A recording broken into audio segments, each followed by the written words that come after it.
Sophie Durocher. Passionnée, cultivée, rigoureuse. Elle n'est jamais à court d'arguments.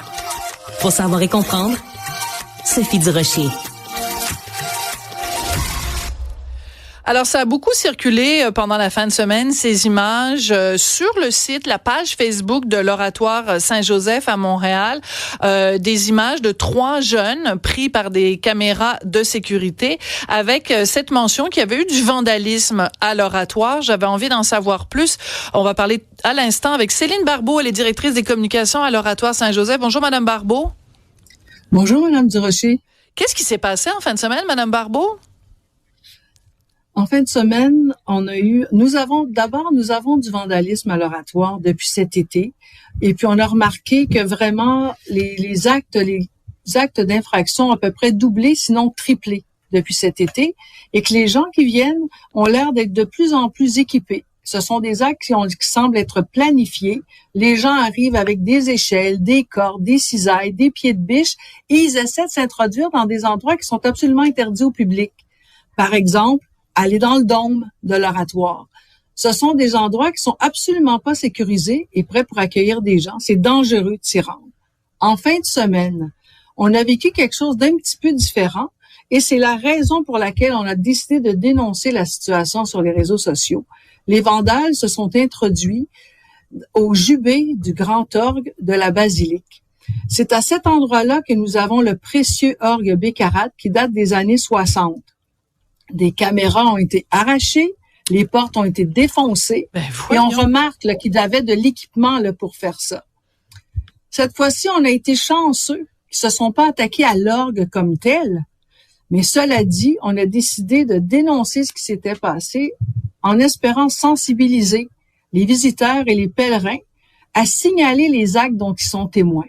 D'accord. L'Oratoire est quand même un lieu patrimonial que l'on doit préserver. Tout à fait. Nous avons... Alors j'ai tellement de questions à vous poser parce que je tombe des nues parce que vous m'annoncez ça comme ça un petit lundi que depuis cet été, donc été 2024, qu'il y a des actes de vandalisme. Ça veut dire qu'avant, ça n'arrivait jamais à l'Oratoire? C'est toujours arrivé un petit peu, par exemple, comme dans tous les lieux publics, nous sommes victimes de petits gestes de vandalisme, que ce soit mais c'est surtout du graffiti, on se fait taguer ou des choses comme ça.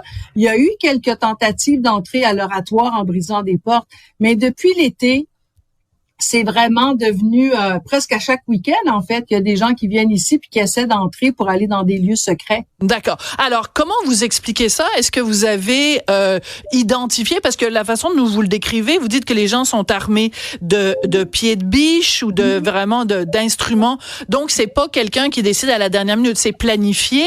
Est-ce que vous avez une idée des motifs pour lesquels les gens font ce vandalisme-là? On n'a pas de preuves absolues sur ce truc-là. Cependant,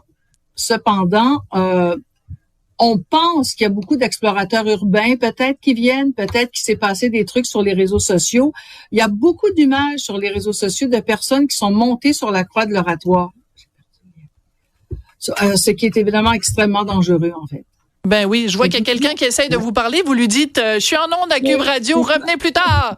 Je parle avec Madame Durocher.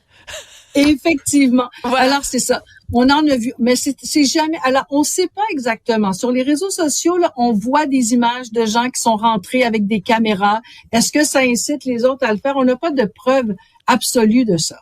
D'accord. Quand vous avez montré ces images-là, puis moi-même, je les montre en ce moment à l'écran, des images des 3 personnes qui, en fin de semaine, ont fait ce vandalisme-là. Une chose nous frappe, ce sont des jeunes. Ils ont l'air, en tout cas, très jeunes. Ils ont l'air des mineurs. Il y a des gens qui vous ont reproché d'avoir divulgué ces images-là. Qu'est-ce que vous répondez aux gens qui sont fâchés que vous ayez montré ces images? Il semblerait que lorsqu'il est question d'intérêt public, on aurait le droit de présenter certaines photos. Je confirme. Nous, on le fait comme ça. Parce que le vandalisme dans un immeuble patrimonial, selon moi, c'est d'intérêt public. Tout à fait. Et puis, je pense qu'en montrant ces images-là, ça va peut-être envoyer un message clair qu'il y en a des caméras, on peut prendre les gens. Ces jeunes-là ont été pris en flagrant délit. Alors, ils ont essayé de se sauver. Alors, on s'est dit peut-être qu'on pouvait sensibiliser. Vous parlez des jeunes. Un des trucs qu'on trouve très, très inquiétant, c'est aussi, vous les voyez, on en a des encore plus jeunes que ça. Ah! Alors, des jeunes qui ont moins de 15 ans, de 10, 12, 13, de 13 ans, de 14 ans, qui montent dans des structures qui sont absolument pas appropriées, ben nous, ça nous inquiète. Bien sûr, surtout qu'ils risquent de se blesser. Voilà, ils pourraient se blesser, et puis là, un drame pourrait subvenir parce qu'ils se rendent pas compte du danger. Ma collègue Cybèle Olivier, qui est journaliste à la recherche, il y a des gens qui réagissent. Oui, absolument, puis qui se posent des questions sur les interventions policières, puis sur les forces de l'ordre, qu'elles ont faites en lien avec ça, parce que c'est arrivé qu'il y a eu du grabuge pour plein d'autres raisons à Montréal, et souvent on a critiqué le travail des policiers. Et Marc-Olivier Fecteau des Laurentides nous demande, vous demande si les services policiers ont réagi promptement et avec beaucoup de vigueur. Est-ce que c'est le cas? Nous avons, comme je vous dis, on a une excellente collaboration avec le service de police de la Ville de Montréal. Ils viennent à l'oratoire régulièrement. Nous, on fait des rapports. Évidemment, on a une sécurité ici qui est assez stricte.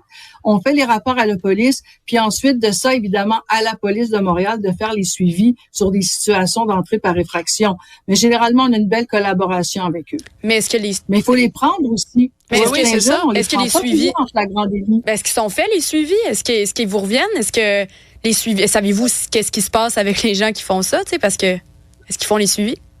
Il y a eu des interventions. Je crois que la police de Montréal serait peut-être plus en mesure de vous répondre sur ces questions-là. Je voudrais pas prendre la parole pour eux. Nous, on fait notre travail. Ils nous reviennent. On envoie des trucs. Ils posent les bonnes questions. Et ce serait peut-être à eux de voir qu'est-ce qu'ils font une fois qu'ils ont l'information en main. D'accord. Mais vous avez, la plainte a été faite, le signalement a été fait au SPVM, mais il reste que, si justement, Madame Barbeau, depuis l'été dernier, il y a une augmentation, vérifiable et quantifiable de ces actes de vandalisme, peut-être qu'il faudrait que la police de Montréal soit un petit peu plus active, parce qu'ils peuvent pas juste réagir une fois que ça a lieu. Il faut faire de la prévention. Il faut s'assurer que ça ne se produise pas. Vous avez absolument raison. D'ailleurs, depuis ce temps-là, nous, à l'oratoire, il faut quand même savoir que 365 jours par année, 24 heures par jour, il y a de la sécurité sur les lieux. Depuis les actes de vandalisme, on a ajouté beaucoup de caméras. On a renforcé également des portes avec des barres de fer, les cadrages de portes ont été renforcés. On fait aussi de notre côté des efforts. D'accord. Mais comme je vous dis, on fait affaire à des gens qui sont très organisés. D'où notre intervention.